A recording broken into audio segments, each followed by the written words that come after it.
नमस्कार शेतकरी मित्रांनो, दिवसेंदिवस पाणी हे कमी होत चाललेलं आहे.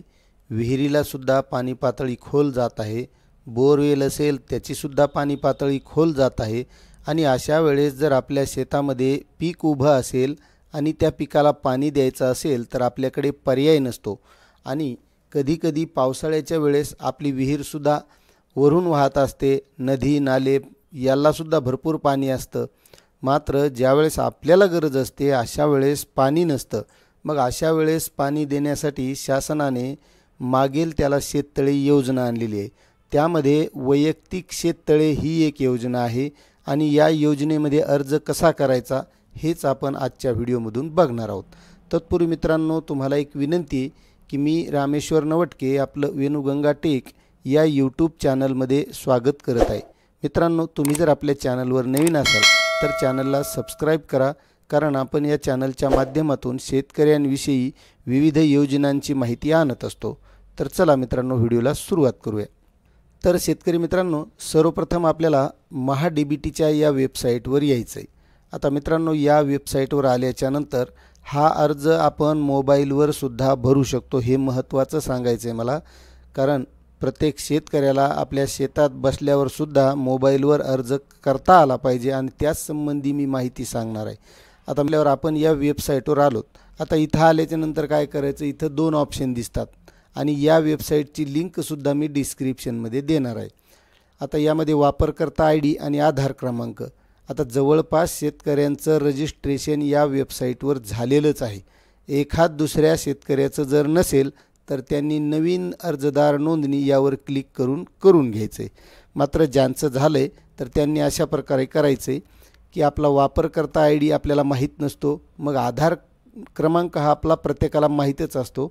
मग आधार क्रमांक यावर क्लिक करायचं आणि इथं आपला आधार नंबर टाकून घ्यायचा आहे. आधार नंबर टाकल्याच्या नंतर आपल्याला इथं OTP या ऑप्शनवर क्लिक करायचं आहे आणि नंतर OTP पाठवा यावर क्लिक करायचं आहे. त्यानंतर आपल्या आधार लिंक मोबाईलवर आपल्याला OTP येईल. तो OTP आपल्याला इथं टाकून घ्यायचा आहे. OTP टाकल्याच्या नंतर आपल्याला पुढील प्रोसेस करायची आहे. आता OTP टाकल्याच्या नंतर OTP तपासा यावर क्लिक करायचं आहे. आता इथं लॉग इन झाल्याच्या नंतर आपली प्रोफाईल संपूर्णतः 100% असली पाहिजे. जर त्यामध्ये काही कमतरता असेल तर ती आपल्याला पूर्ण करून घ्यावी लागेल. त्यानंतर काय करायचं आहे, इथं कृषी विभाग आणि अर्ज करा असं ऑप्शन दिसतंय. यावर क्लिक करायचं, अर्ज करा. आता अर्ज करावर क्लिक केल्याच्या नंतर आपल्याला इथं ज्या काही योजना असतात त्या योजना दिसतात. आता इथं आल्याच्यानंतर कृषी यांत्रिकीकरण, सिंचन व साधने सुविधा, बियाणे व औषधे व खते, फलोत्पादन आणि सौर कुंपण अशा योजना दिसतात. तर आपल्याला वैयक्तिक शेततळ्यासाठी अर्ज करायचा आहे म्हणजे सिंचन. मग आपण हे बाबी निवडा यावर क्लिक करायचं आहे. आता बाबी निवडा यावर क्लिक केल्याच्या नंतर आहे असं सगळं यामध्ये दिसते. आता इथं दिसत असल्याच्या नंतर आपल्याला निवड करा. तर यामध्ये आपला जो काही घटक आहे तो घटक निवडायचा आहे म्हणजे सिंचन व साधने सुविधा. त्यानंतर या बाबीमध्ये ठिबक आहे, तुषार आहे, पंपसेट आहे, पाईप्स आहे, वैयक्तिक शेततळे निवडल्याच्या नंतर आपला गट नंबरसुद्धा इथे समोर दिसतोय. त्यानंतर उपघटक यामध्ये आपल्याला शेततळं कोणतं घ्यायचं आहे, इनलेट आणि आउटलेटसह का इनलेट आणि आउटलेट शिवाय. आता आपण आपल्या पद्धतीने तुम्हाला जसं वाटेल तसं निवडू शकता. समजा आपण हे निवडलं आहे, त्यानंतर त्याचं परिमाण म्हणजे किती साईज घ्यायची तर आपण आपल्या पद्धतीने घ्यायची. मी उदाहरणात दाखल ही साईज निवडतो. त्यानंतर इथं स्लोप आहे तो एकास एक आणि 0.5 असा आहे. आता आपल्याला जो हवा आहे तो आपण निवडायचा आहे.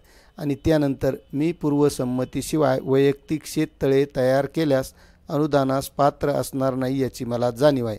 म्हणजेच मित्रांनो, आपण अर्ज केल्याच्या नंतर आपल्याला याची पूर्वसंमती मिळाल्याशिवाय आपण हे शेततळेसुद्धा करू नये, कारण आपल्याला अनुदान मिळणं गरजेचं आहे. मग यावर क्लिक करायचं आणि जतन करा येथे क्लिक करून आपण घटक यशस्वीपणे अर्ज समाविष्ट केला आहे. आपणास आणखी घटक निवडायचे आहेत का? जर आपल्याला पुन्हा काही अर्ज करायचे असेल तर आपण येस म्हणू शकतो आणि पुन्हा कोणत्या योजनेला अर्ज करायचा नसेल तर नो म्हणू शकतो. मग नो म्हणायचं. आता त्यानंतर आपण परत या होम पेजवर आलेलो आहोत. आता इथे आल्याच्या नंतर आपल्याला हा अर्ज सादर करायचा आहे शेततळ्याचा. मग काय करायचं, अर्ज सादर करा यावर क्लिक करायचं आहे.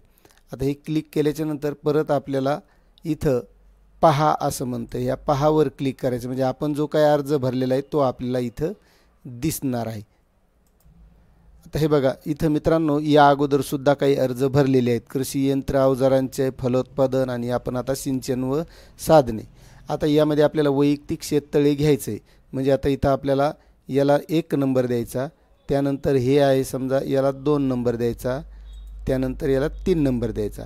असा आपण क्रमांक दिल्याच्या नंतर इथं परत एकदा सूचना वाचून घ्यायची की योजनेअंतर्गत ज्या बाबीसाठी आपली निवड होईल त्या योजनेच्या सर्व अटी शर्ती मार्गदर्शक सूचना लागू राहतील.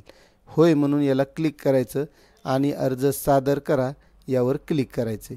आता इथे क्लिक केल्याच्या नंतर हा आपला अर्ज सबमिट होतो. त्यानंतर आपल्याला याचं पेमेंटसुद्धा भरावं लागतं. तर याचं पेमेंट काही जास्त नसतं, फक्त ₹23.60 एवढंच पेमेंट आपल्याला यासाठी भरावं लागतं. मग काय करायचं, मेक पेमेंट यावर क्लिक करायचं आणि हे तर आता जवळपास बऱ्याचशा शेतकऱ्याला माहीतसुद्धा असेल. आता यावर क्लिक केल्यानंतर इथं आपल्याला valet, net banking, credit, debit card यानुसार किंवा आपण फोनपेनुसारसुद्धा करू शकतो. मग आता आपण काय करायचं, पे गव्हर्नमेंट केल्याच्या नंतर प्रोसीड टू पेमेंट यावर क्लिक करायचे. त्यानंतर आपण आपल्याजवळ फोनपे असतंच, मग प्रत्येकाला फोनपेवरून सुद्धा हे पेमेंट करता येतं. मग त्यासाठी आपण या ऑप्शनमधून QR कोड निवडायचा आणि QR कोड निवडल्याच्या नंतर इथं भीम UPI असं निवडायचं आहे आणि त्यानंतर मेकअप पेमेंट असं करायचं आहे म्हणजे आपल्याला हा QR कोड दिसतो. आता मित्रांनो इथं आपल्या मोबाईलमधून हा QR कोड स्कॅन करून घ्यायचा. स्कॅन केल्याच्या नंतर आपलं त्याला पेमेंट टाकून द्यायचं आणि ते टाकल्याच्या नंतर आपल्याला एक आपण अर्ज भरला म्हणून पेमेंट स्लिप आणि आपण अर्ज कोणत्या योजनेसाठी भरला आहे त्याची एक पावती आपल्याला मिळते. ती पावती डाउनलोड करून घ्यायची आणि आपल्याजवळ संग्रहित ठेवायची. अशी ही सोपी प्रक्रिया आहे शेततळ्याला अर्ज करण्यासाठी. त्यामुळे ज्या शेतकऱ्यांना वैयक्तिक शेततळ्यासाठी अर्ज करायचा आहे तर त्यांनी अशा पद्धतीने करून घ्यायचा आहे. आणि मित्रांनो पुढील व्हिडिओमध्ये आपण शेततळ्याच्या अस्तरीकरणासाठी कसा अर्ज करायचा आहे याची माहिती बघणार आहोत. तत्पूर्वी तुम्हाला एक विनंती आहे, तुम्ही जर चॅनलवर नवीन असाल तर चॅनलला सबस्क्राईब करून ठेवा, कारण आपण नवनवीन योजनांचे व्हिडिओ या चॅनलच्या माध्यमातून आणत असतो. धन्यवाद शेतकरी मित्रांनो.